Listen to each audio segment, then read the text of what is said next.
Ya. Assalamualaikum warahmatullahi wabarakatuh. Saya ucapkan terima kasih kepada teman-teman media yang masih mau mengawal kasus ini dan hadir bersama kami di Badan Pengawasan Hakim di Mahkamah Agung ya.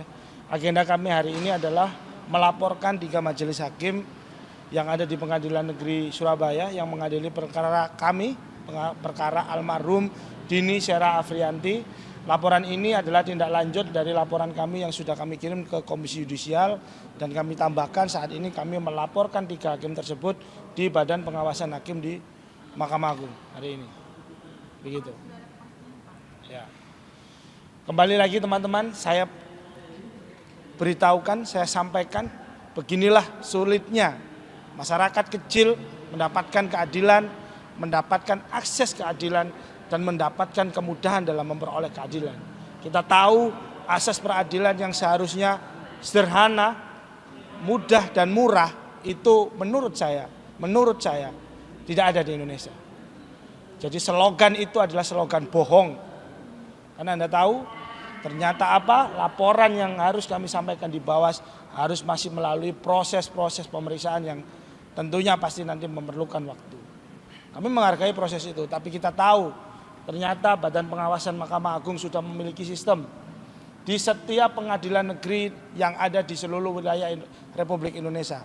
Tapi apa? Pada kenyataannya Humas Pengadilan Negeri Surabaya yang sudah diwawancara oleh berbagai media di seluruh Indonesia tidak pernah menyampaikan bahwasanya ada sistem pengawasan dari Mahkamah Agung yang bisa digunakan sebagai media untuk melapor bagi masyarakat jika ada keluhan di dalam proses persidangan.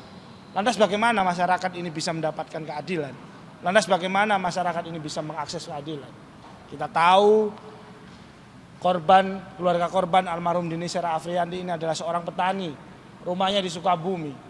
Mendapatkan keputusan hukum yang seperti itu, akses mendapatkan keadilan yang sulit, proses pelaporan yang berbelit-belit.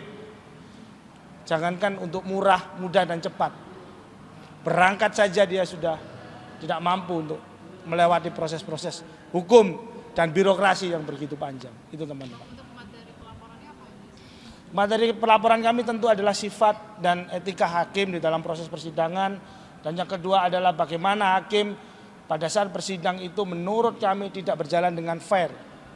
Tidak berjalan dengan bagaimana peradilan itu berjalan dengan adil, jujur dan bijaksana. Karena di sana kita melihat, saya juga mengalami juga bahwasanya dalam pemeriksaan saksi ada sikap-sikap hakim yang lebih ke tendensius, menghentikan saksi pada saat memberikan keterangan dan terbukti.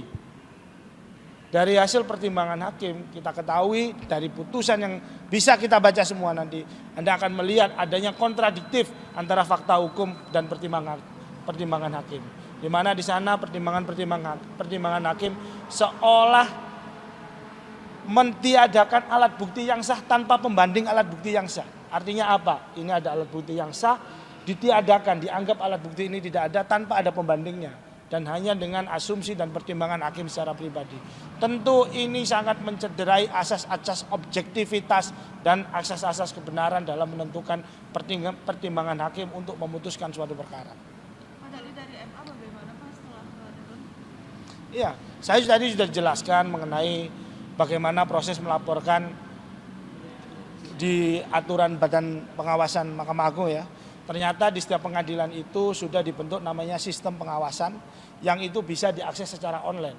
Tapi kami pun selama bersidang tidak pernah ada informasi baik dari humas, baik dari siapapun di pengadilan Surabaya tentang sistem tersebut. Bagaimana mengakses sistem tersebut dan bagaimana cara mengawal sistem tersebut kami tidak pernah tahu. Lantas bagaimana rakyat-rakyat kecil ini bisa mengetahui adanya sistem tersebut? Jika tidak pernah disosialisasikan dengan baik, disampaikan dengan baik. Bang, selain melapor ke Bawas ada langkah hukum lain Pak ya Pak? Ya, tentu kami tetap akan mengawal proses kasasi yang dilakukan oleh JPU. Kita lihat apakah JPU maksimal dalam mengawal proses kasasinya, karena kita masih berharap keadilan ini bisa tegak di Republik ini.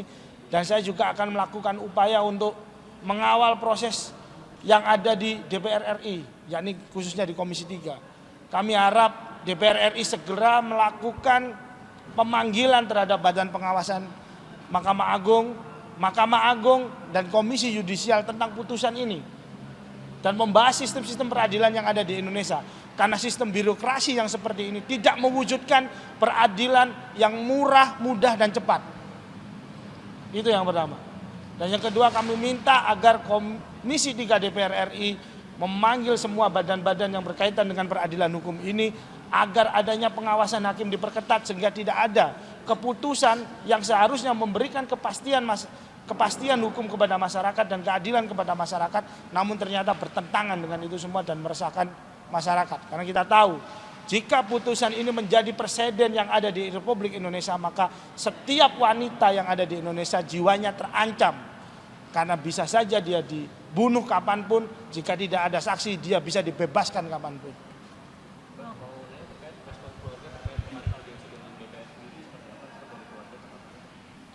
Respon audensi.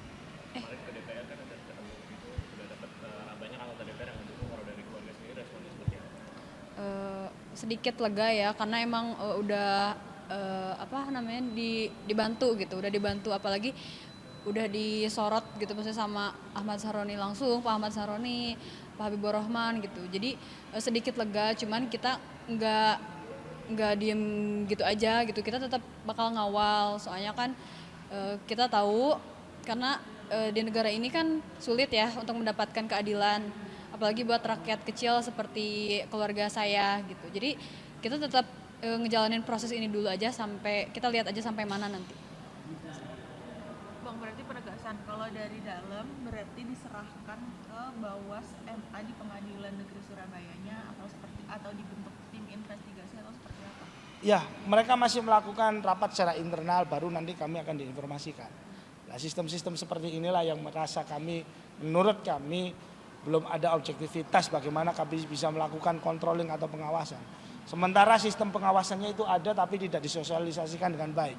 Ini tidak selaras dengan, tidak sejalan dengan untuk apa sistem itu dibuat.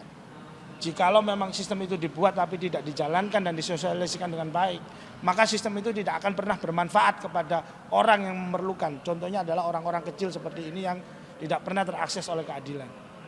Nah, terakhir juga di KAIA Abang bilang kalau misalkan sampai saat ini salinan putusannya belum diterima. Sampai sekarang juga belum diterima atau sudah? Ya, salinan putusan sudah kami terima kemarin di Pengadilan Negeri Surabaya setelah kami meminta salinan tersebut di Pengadilan Negeri Surabaya, dan isi salinannya sesuai dengan praduga kami. Ternyata antara pertimbangan hakim dan fakta hukum yang ada itu bertolak belakang. Jadi tidak ada alasan yuridis bagaimana hakim menolak fakta-fakta hukum yang ada di persidangan kemudian menggunakan asumsi pribadinya untuk menentukan pertimbangan hakim.